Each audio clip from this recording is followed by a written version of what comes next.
We want to turn now to that historic day at the Supreme Court. Groups supporting LGBTQ rights rallied outside as the justices heard arguments on whether federal civil rights laws should apply to that community.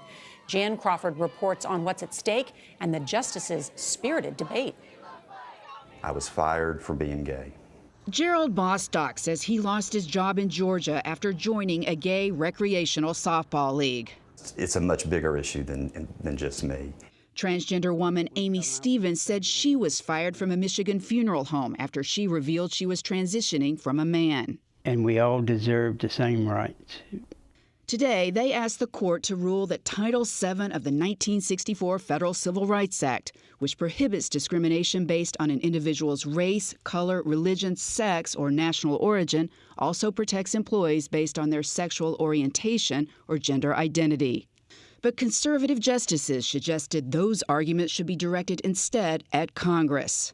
Justice Samuel Alito, the point is that discrimination on the basis of sex, in the sense that Congress understood it in 1964, is a different concept from discrimination on the basis of sexual orientation.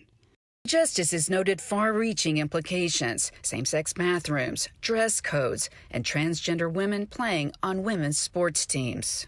Congress repeatedly has refused to change the 1964 law to specifically prohibit employment discrimination based on sexual orientation. And until last year, federal appeals courts have uniformly said it wasn't covered, leading 22 states and the District of Columbia to pass their own laws outlawing it.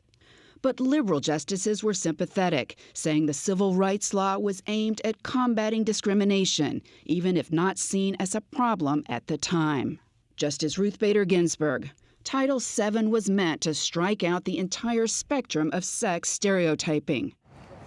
Now, the court's two new justices seemed impossible to predict. Justice Neil Gorsuch did seem somewhat open to the idea that the words of the law might be read to cover this kind of discrimination, but then he worried about, quote, massive social upheaval.